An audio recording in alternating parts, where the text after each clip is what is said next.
అదే అబద్ధాలను నిజమనిపించే విధంగా చెప్పాలని చెప్పి గోబల్స్ ప్రచారం చేయాలి అనే దుర్బుద్ధితో దురాలోచనతో వక్రీకరిస్తూ ఏకంగా ఫ్లెక్సీలు పెడతారు.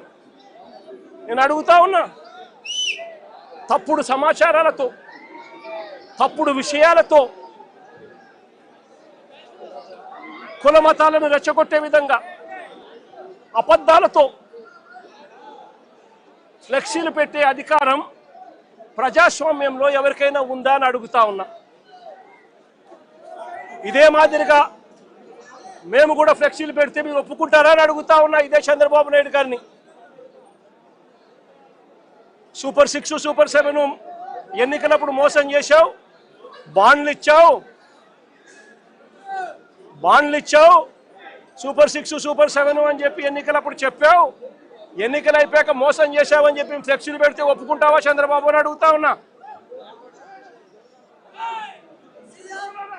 అబద్ధాలు చెబుతూ వక్రీకరిస్తూ అన్యాయాలు చేస్తా ఉన్న ఈ వ్యక్తి మీద ఇలాంటివే ఇంకా ఎన్నైనా చేస్తూ ఫ్లెక్సీలు పెడితే ఒప్పుకుంటారా అని అడుగుతా ఉన్నాను.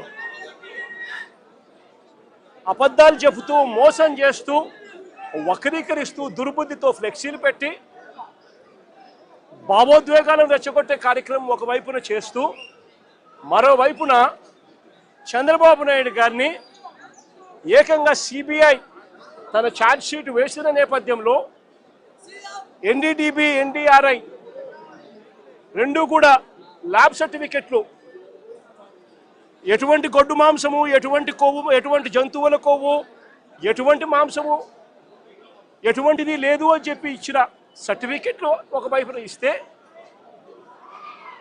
ఇదే పెద్ద మనిషి చంద్రబాబు నాయుడు గారికి క్షమాపణ చెప్పాల్సింది పోయి చంద్రబాబు నాయుడు గారిని ఎవరైనా ప్రశ్నిస్తే ఎందుకయ్యా ఈ అబద్ధాలు చెప్పావు, ఎందుకయ్యా ఇలా అన్యాయం చేశావు, ఎందుకయ్యా ఇలా వెంకటేశ్వర స్వామి ప్రసాదాన్ని ఆ ప్రతిష్టను ఎందుకయ్యా దెబ్బతీశావు అని చంద్రబాబు నాయుడు గారిని ఎవరైనా గట్టిగా నిలదీస్తే, గట్టిగా ప్రశ్నిస్తే ఆయన చేసింది ఏమిటి?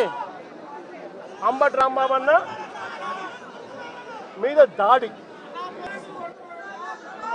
ఏ రకంగా దాడి చేశారు? 10:30కు ఆయన గుడికి పోయి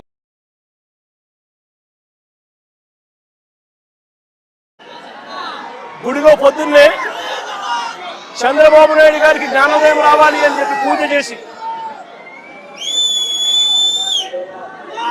గుడిలో నుంచి ఆయన బయటకు వస్తూ ఉంటే గుడి నుంచి మళ్ళీ ఆయన ఇంటికి వచ్చే మార్గంలో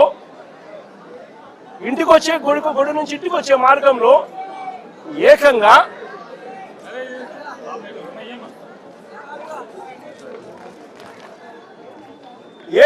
గుడి నుంచి తాను ఇంటికి వచ్చే మార్గంలో ఈ మాదిరిగా కట్టెలు పట్టుకొని పోలీసులను పెట్టుకొని పోలీసుల సమక్షంలో ఈ మాదిరిగా అడ్డగించాలని చెప్పి రాంబాబుని అడ్డగించాలని చెప్పి ఈ మాదిరిగా నడి రోడ్డు మీద పోలీసుల సమక్షంలో పోలీసులను పక్కన పెట్టుకొని కర్రలులా పట్టుకొని కర్రలతో తెలుగుదేశం పార్టీ వాళ్ళు కారు అడ్డగిస్తే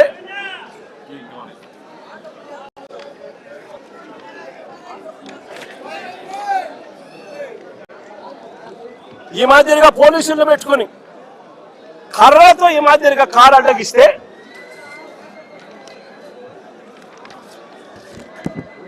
కారులో ఉన్న రాంబాబన్నను కారు అడ్డగిచ్చి కారును బాదుతూ పోలీసుల సమక్షంలోనే అనకూడని మాటలంటూ